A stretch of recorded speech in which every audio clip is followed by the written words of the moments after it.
Histoire qui était le voleur? Point. Oui. Mais Basgès. Jacques aussi. Il faisait toujours comme s'il avait tout oublié de ce qu'il avait fait, et il faisait comme s'il pensait que tous les autres avaient oublié aussi. Vite. Vite. Il est Mars au Chelm.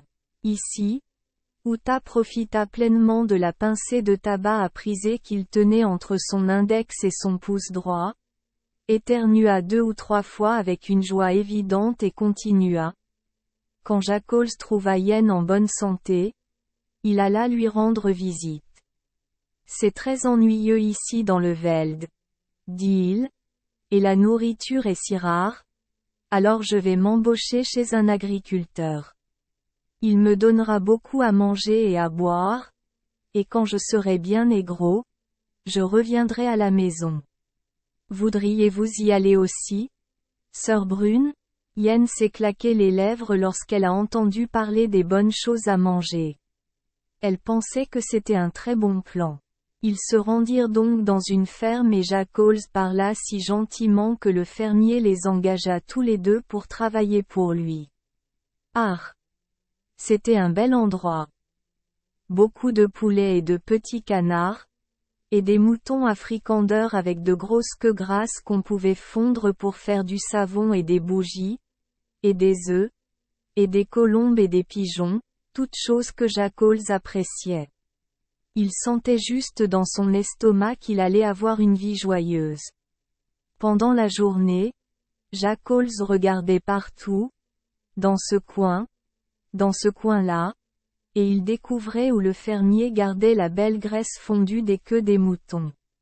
Au milieu de la nuit, alors que tout le monde dormait profondément, il se leva et alla tranquillement, mais Basgès, tranquillement, comme une ombre sur le sol, jusqu'à l'endroit où se trouvait la graisse.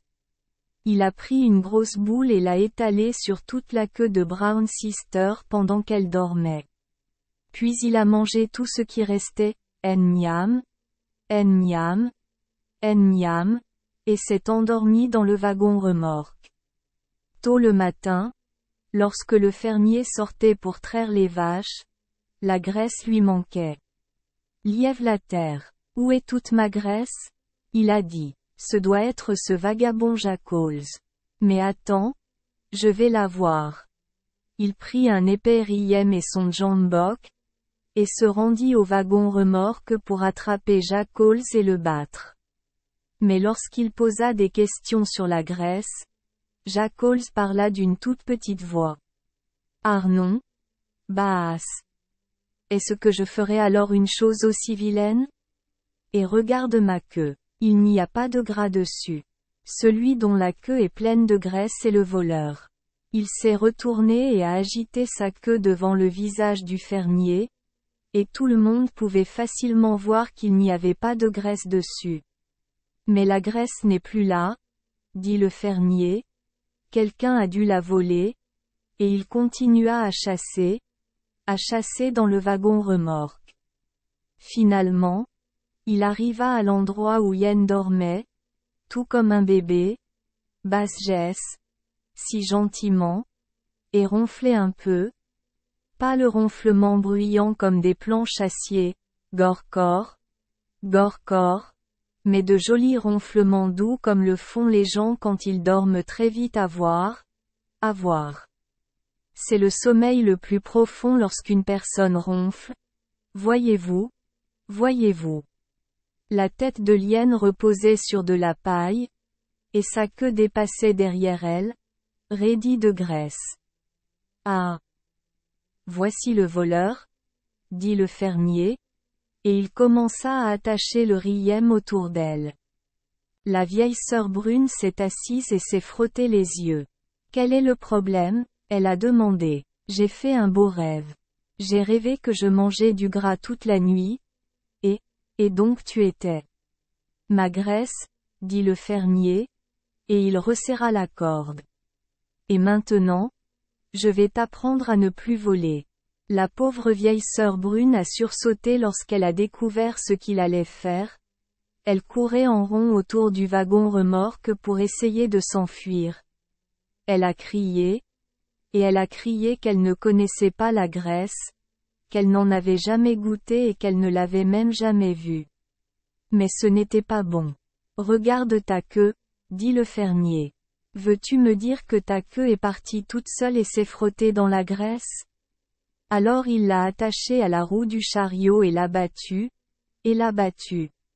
Ah, elle avait très mal, et elle a crié, et finalement il l'a chassée de la ferme.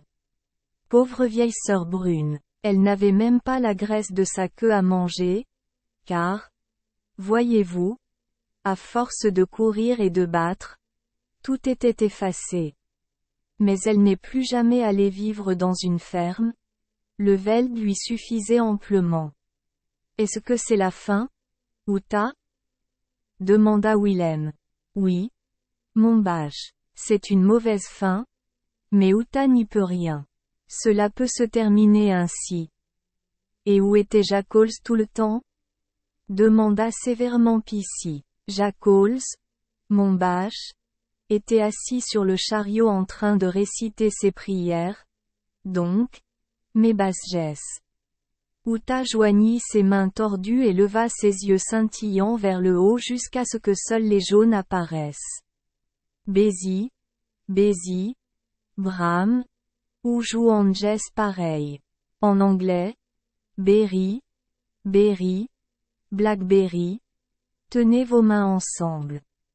Et chaque fois que Yen criait, Jackols la suppliait de ne plus voler, mais d'essayer de se comporter comme une bonne chrétienne.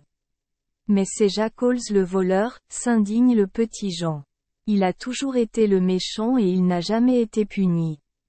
Comment c'était, Uta? Un sourire fantaisiste apparut sur le visage du vieil homme, et même si ses yeux dansaient toujours aussi méchamment, sa voix était sobre lorsqu'il répondit.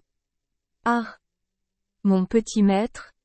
Comment Uta peut-il le savoir? Il en va ainsi dans ce vieux monde. C'est comme cette drôle de chose que Baas Willem a vue dans le Cap, qui traverse un endroit si vite qu'il remonte de l'autre côté, et ensuite il ne peut plus s'arrêter, mais il doit redescendre, et donc ça continue, de haut en bas, de haut en bas. Tu veux dire le retour en arrière? Demanda Willem.